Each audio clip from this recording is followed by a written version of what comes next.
Hello guys, mumeze neza. Iyo mumeze neza nanje mba nishimye kuko iyo mugwaye nanje ntegerezwa ko cyangwara ntabafise atacomba mfise, ariko ico nabemereye ni kimwe gusa kuri Sten TV Worldwide ni kubashikiriza exclusive news zose ziba ziriko ziravugwa cyane muri entertainment yacu ya 257, aho dushobora kuvuga ku muririmbyi ZAMBIA aho yashitse ejo avuye mu gihugu ca Tanzania, avuye muri show ya Afro East Carnival yashoboye gutegurwa na Amon.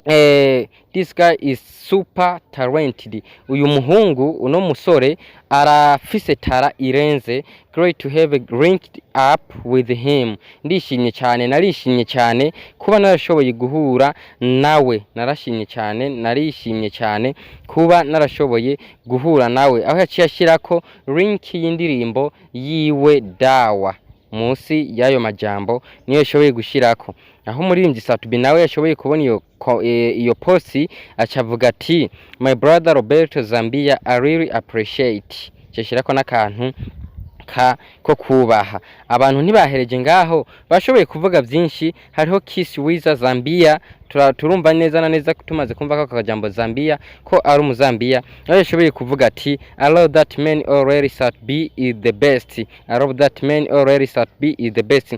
Ati ndakunda uwo muhungu ZAMBIA, ndakunze uwo muhungu kuva kera ZAMBIA is the best. Ndibaza cyo ndiko ndasigura agenda bitahura, ariko utari kura bitahura kigerageza kubitahura uko kundi kukirundi gishobora kuba kiducanga mu majambo mu gusigura. Aho hari ubundi yashoboye kwandika yitwa Rudo Track Mess.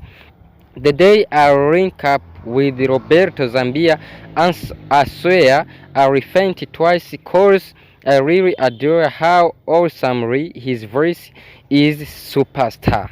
Ayo n'amajambo abantu benshi bariko baragerageza kuvuga kuri no posti ya ZAMBIA. Sad good work sir, respect to Roberto ZAMBIA, we love you so much. Ungirana umurundi yashoboye kuvuga ayo majambo.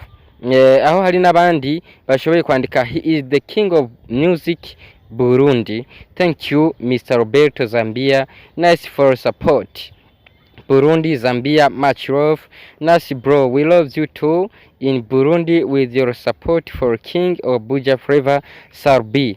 Aba turabona ko ari abarundi bagerageje kuvuga kuri iyo post, kuko naje ndayibonye ntivyankundiye ko mfuka umunwa, ahubwo byabaye byiza ko nshobora kugira icyo mvuze hamwe namwe ndakibashikirize mugire icyo muvuze. Icyo muvuga gusa nuko mubicisha ngaha muri